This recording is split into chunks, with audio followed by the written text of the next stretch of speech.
হচ্ছে শিক্ষার্থীরা আমাদের ভরসা করেছে, আমাদের উপর বিশ্বাস রেখেছে। আমরা যখন ফ্যাকাল্টি এবং হলগুলোতে মুভ করতাম, তারা বলতো যে আমরা তো শিবিরকেই ভোট দিব, কারণ তাদের আমাদের উপর প্রচন্ড রকম বিশ্বাস ছিল। এবং শিবির হচ্ছে ক্যাম্পাসে ছাত্র বান্ধব অনেক কাজ করে এসেছে পরপর লাগাতার অনেকগুলো। তো সেখান থেকে তাদের উপর ভরসা জায়গা জন্মেছে এবং আমাদের একটা ইশতেহার হয়েছিল পূর্ণাঙ্গ সংবাদ সম্মেলনের মাধ্যমে, এবং নির্বাচনের আগে সেই ইশতেহারগুলো হলে সবার কাছে চলে গিয়েছিল। এবং তারা যখন ইশতেহারগুলো পড়েছে, তারা মনে করেছে যে না, শিবির আসলে নারী বান্ধব এবং শিক্ষার্থী বান্ধব। তো সেই জায়গা থেকে তারা আমাদেরকে পছন্দ করেছে, বেছে নিয়েছে। এখন সেখান থেকে বলি যে কোন জিনিসগুলো আমরা আগাবো। জাকসু তো হচ্ছে গতকালকেই নির্বাচন হয়ে এলো, এখন আমাদের এখনো বসার সুযোগ হয়নি, আমরা বসবো। তো সেখানে আমরা মিলে ফাংশন করব। তবে আসলে শিক্ষার্থীদের স্বাস্থ্য এবং তাদের গবেষণার বরাদ্দ, তারপরে তাদের চিকিৎসা কিভাবে কি করা যায়, এই জিনিসগুলো সর্বপ্রথম ফোকাসে আসবে। আমাদের প্যানেলে তো শুধুমাত্র শিবির থেকে জয়ী এসেছে এটা না, স্বতন্ত্র থেকে 3 জন এবং বাচ্চার সমর্থিত প্যানেল থেকে 2 জন এসেছে। আমাদের ভিপি ভাইও কিন্তু বাচ্চার সমর্থিত প্যানেল থেকে এসেছে। তো ফাংশন আসলে আমরা সবাইকে মিলেই করবো, কারণ আমরা তো একটা গোষ্ঠীর প্রতিনিধি না। আমাকে হচ্ছে এটা বারবার জিজ্ঞাসা করা হয় যে আমি যেহেতু নারী প্রতিনিধি, তো আমি শুধুমাত্র ইসলাম ধর্মের মানুষের জন্য কাজ করব না, আমি সকল ধর্মের সকল মতাদর্শের শিক্ষার্থীদের নিয়ে কাজ করব।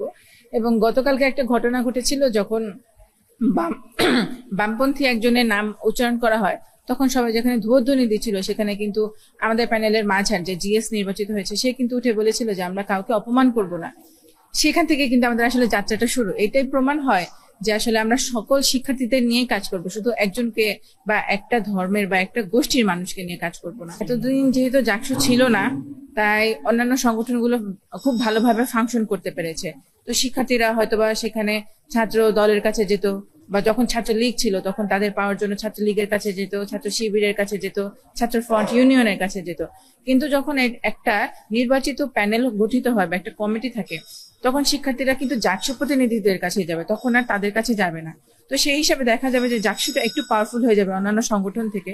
সেভাবেই হয়তো তাদের কার্যক্রম কিছুটা কম চলে আসবে। এবং আমাদের উদ্দেশ্য থাকবে হলের ভেতরে যাতে অন্তত ছাত্র রাজনীতির নামে গেস্ট রুম কালচার গুলো আবার তৈরি না হয়, গণরুম কালচার তৈরি না হয়, সেদিক থেকে আমরা সর্বোচ্চ চেষ্টা করব। তো যখন আমরা এই জায়গায় গিয়ে ফাংশন করব, তখন কিন্তু আস্তে আস্তে এমনিতে অন্যান্য সংগঠনগুলো, রাজনৈতিক সংগঠনগুলোর প্রভাব কিছুটা কমে আসবে। আমাদের প্যানেলের একজন ছিল ফাবলিহা, যিনি কার্যকরী সদস্য পদে নির্বাচিত হয়েছে। তিনি একটা বক্তব্যে বলেছিলেন যে আমরা হলগুলোতে শুধু নামাজের জায়গার ব্যবস্থা করব না, আমরা পূজার জায়গারও ব্যবস্থা করব।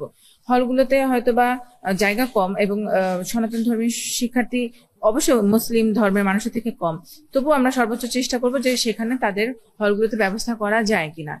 আর আমারও একটা ইশতেহার ছিল যে মন্দিরে হচ্ছে আমাদের যে কেন্দ্রীয় মন্দির, সেখানে কিছুদিন পরপরই চুরির ঘটনা ঘটে। তো সেখানে কিভাবে নিরাপত্তা বাড়ানো যায় সেগুলো নিয়ে আমরা কাজ করব।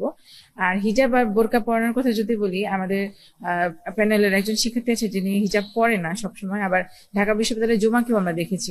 তো আমরা যেহেতু তাদের সাথে 17-18 ঘন্টা করে থেকে কাজ করেছি, তো আমাদের উপরে যেহেতু আরো পাশে নেই, আমি অবশ্য না হলে পড়ি, কিন্তু বাকিদের উপরে যেহেতু আরো পাশে নেই, তাই এই জিনিসটা আসবে না। এবং যেহেতু তারা ইসলাম মতাদর্শে বিশ্বাসী এবং ইসলাম কখনো জোরপূর্বক কোনো কিছু করার কথা বলে না, এবং তারা এই জিনিসটা করবে না। অনেকে ভাবে যে শিবির আসার পর সন্ধ্যা আইন জারি হবে বা হচ্ছে এরকম পোশাকের উপরে আরোপ হবে, ইসলাম কায়েম করার কথা বলবে। ইসলাম আসলে কখনো জোর করে কায়েম করার কথা বলে না।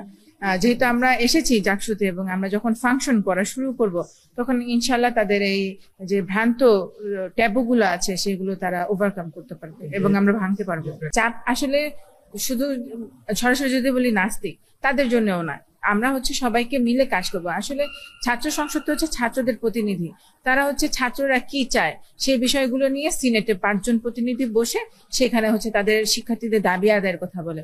সেখানে তো শিক্ষার্থীদের উপর আলাদা করে চাপ প্রয়োগ করার কোনো বিষয় না। আমরা হচ্ছে একটা প্রেশার গ্রুপ জাকসু, যেটা শিক্ষার্থীদের কি চাওয়া কি পাওয়া সেগুলো মানে প্রশাসনকে চাপ দেয়।